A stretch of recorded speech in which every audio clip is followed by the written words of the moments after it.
Thank you for your company as always with us on African News 24 television, your premier source for timely updates from across the continent and beyond. I'm Timothy Crown at Diribibe, bringing you the latest developments in politics, sports, entertainment, and more.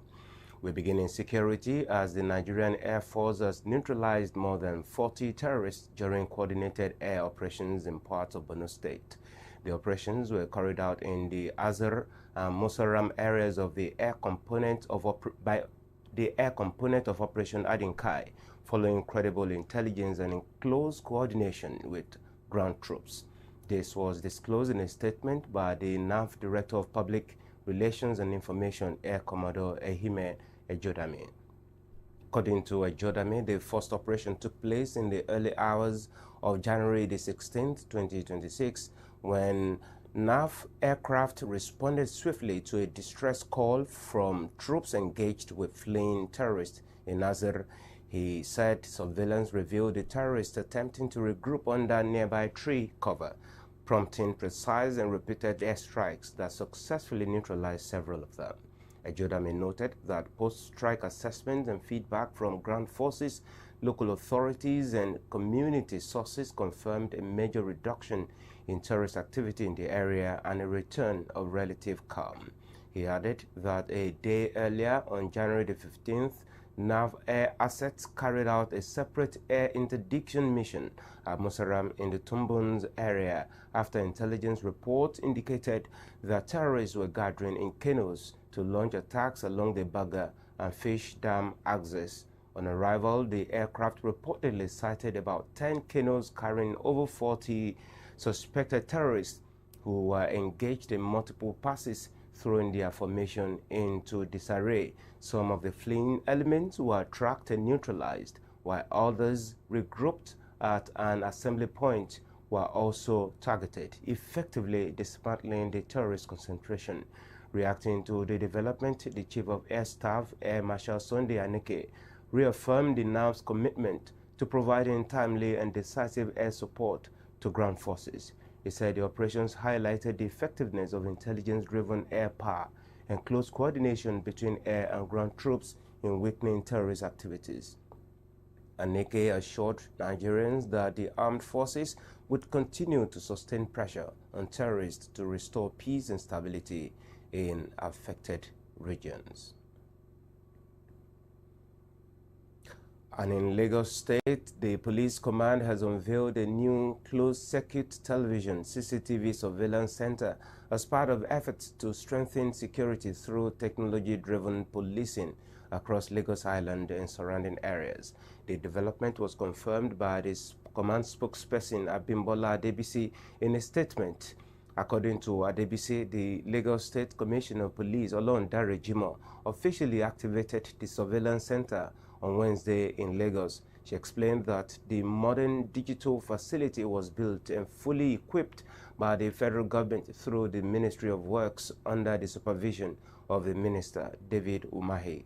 Adebisi said the center enables real-time monitoring of strategic locations, including the Third Mainland Bridge, nearby waterways, and other key areas on Lagos Island, with the aim of preventing crime before it occurs. She added that 2 operational vehicles were recently handed over to the command to support rapid response to security situations. According to her, the CCTV center, which also serves as Control Room 5, operates the clock with well-trained officers to ensure swift, intelligence-led policing across the state. The police spokesperson urged residents to remain vigilant and work closely with the police by reporting suspicious activities through the command's emergency lines. She noted that the initiative reflects the police command's commitment to adopting modern technology to protect lives and property in Lagos State.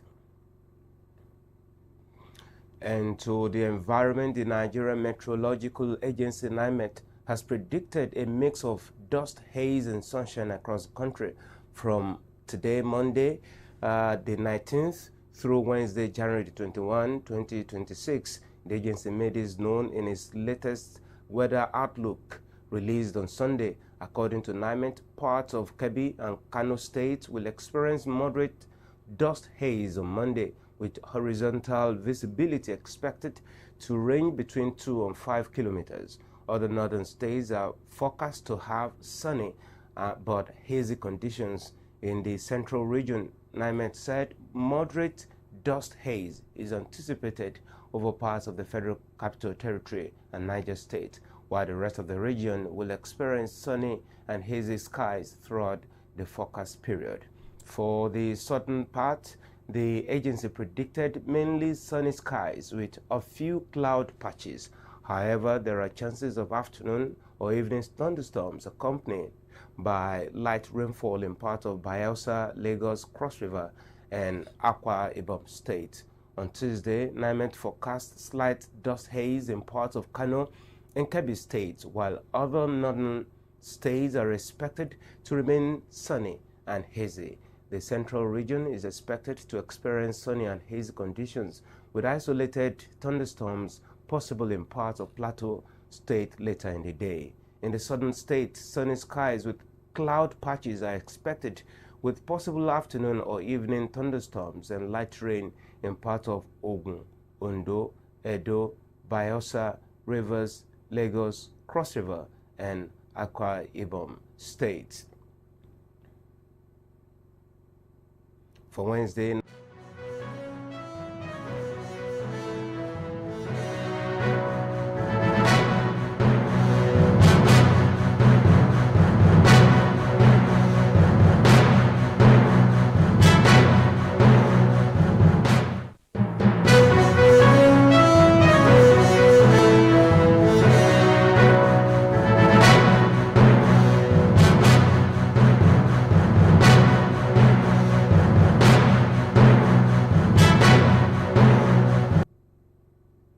welcome to business. The federal government has dismissed claims that it cited a gold refinery in Lagos State in violation of the federal character principle. The clarification follows an allegation by the Northern Elders Forum, NEF, which accused the government of favoring Lagos in the location of a federal gold refinery. Reacting to the claim, the Minister of Solid Minerals Development, Dele Alake, through his special assistant on media, Segun Tumori, described the allegation as false and misleading. Tumori explained that at no point did the minister state that the federal government established or owns a gold refinery in Lagos or anywhere else in the country.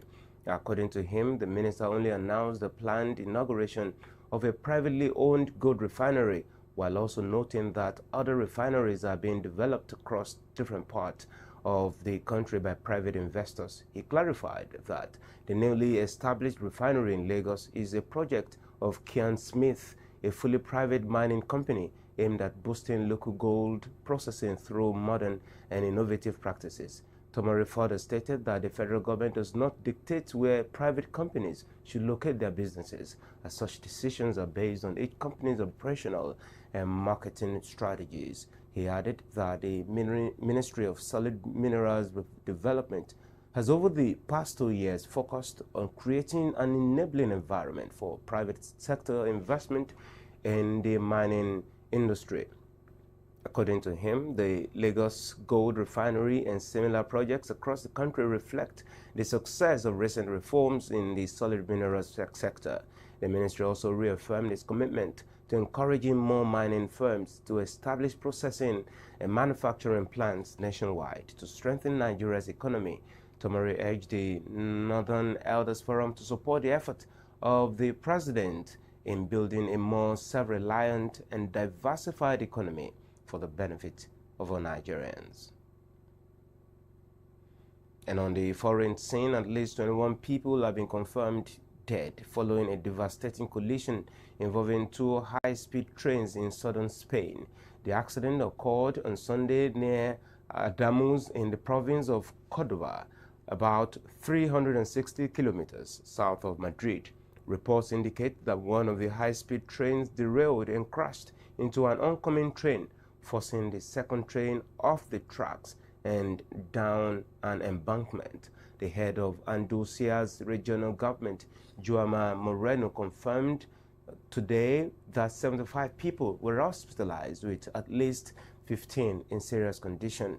Moreno warned that the death toll could rise as rescue operations continue, noting that the impact of the crash was extremely severe. He explained that emergency teams would require heavy machinery to clear the wreckage and search for more victims trapped inside the damaged train coaches. According to him, there is a strong possibility that more bodies may be found as daylight improves visibility. Authorities disclosed that about 400 passengers were on board the two trains at the time of the crash, most of them Spaniards traveling to and from Madrid after the weekend. It remains unclear how many foreign tourists were involved, as January is not a peak holiday season in Spain. Investigations are ongoing to determine the cause of the tragic event. At least 15 people have been confirmed dead as raging wildfires continue to spread across southern Chile, forcing more than 50,000 residents to flee their homes. The deadly fires, which have been burning for 2 days, are affecting the Noble and Bibbio regions located about 500 kilometers south of the capital, Santiago. Chile Security Minister Luis Cordero confirmed that 14 major blazes are currently out of control across the affected regions. In response to the worsening situation, President Gabriel Boric has declared a state of emergency to allow the government mobilize all available resources to tackle the disaster. The declaration enables the Chilean armed forces to join firefighting and rescue operations as nearly 4,000 firefighters battle the flames, which have been intensified by strong winds and extreme summer heat. Describing the situation as critical, Interior Minister Alvaro Elizalde said the country is facing a very complicated emergency. President Boric announced the decision in a post on social media, stating that all necessary resources have been placed at the disposal of emergency teams to protect lives and property. Authorities say efforts are ongoing to contain the fires and prevent further loss of life as thousands remain displaced.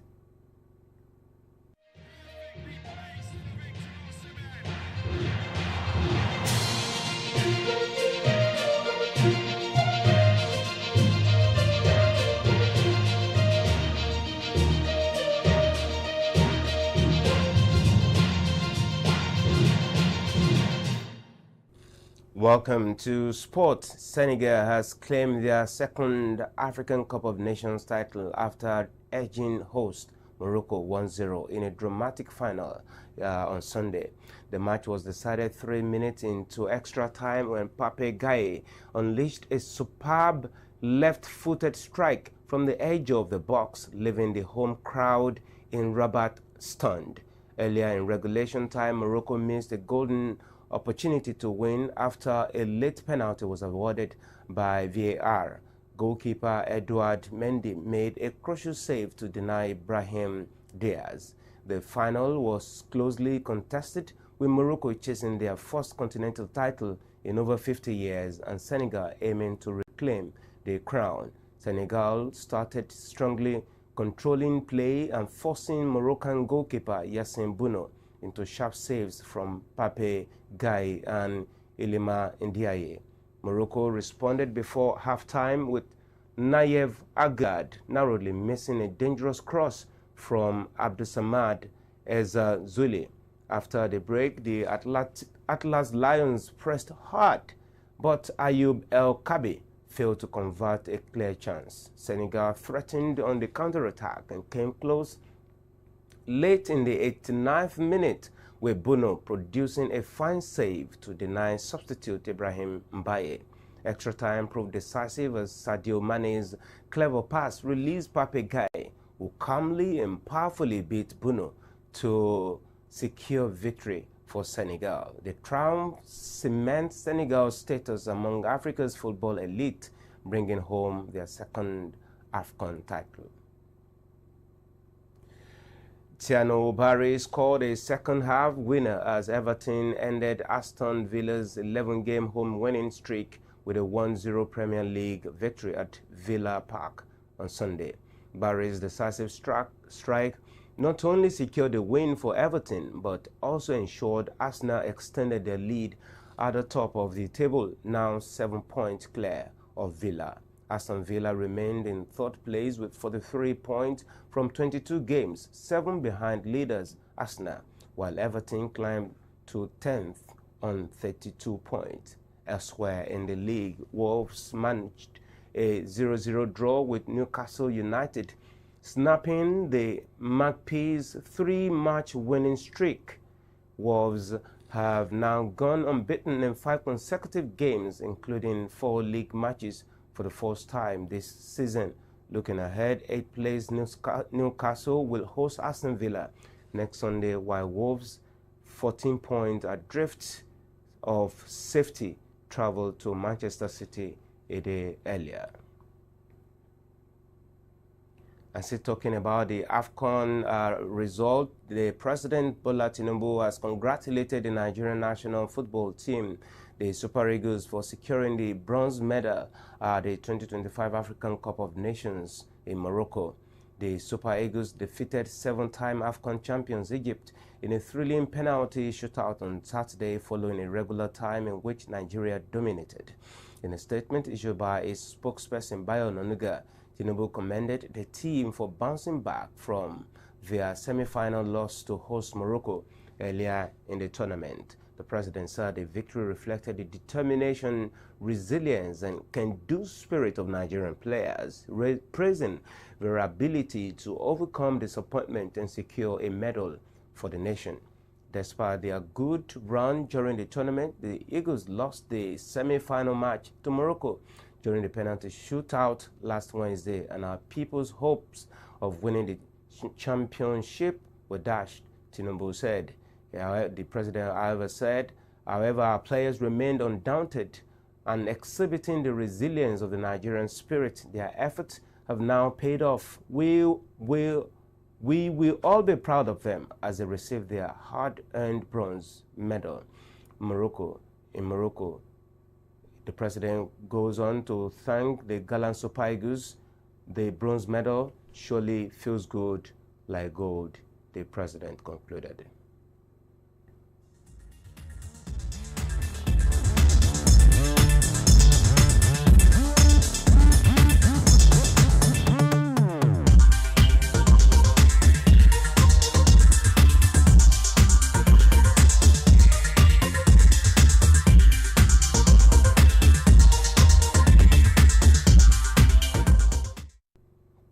And in entertainment, Grammy Award-winning Nigerian singer Damini Ogulu, popularly known as Burna Boy, was briefly at the Moroccan airport after customs officials raised concerns over his jewelry while he was traveling for a performance.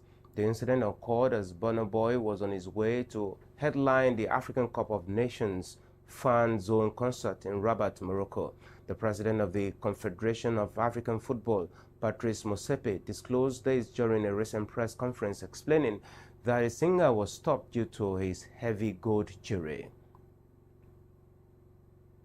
According to Motsepe, airport officials questioned the items, which led to a temporary delay. He said the situation was later resolved after he personally intervened to clarify the matter with customs authorities. The CAF president said recently, I was called to intervene because Burna Boy was stopped at the airport after custom officers noticed his heavy and beautiful gold jewelry. I intervened and the matter was resolved, Motsepe said.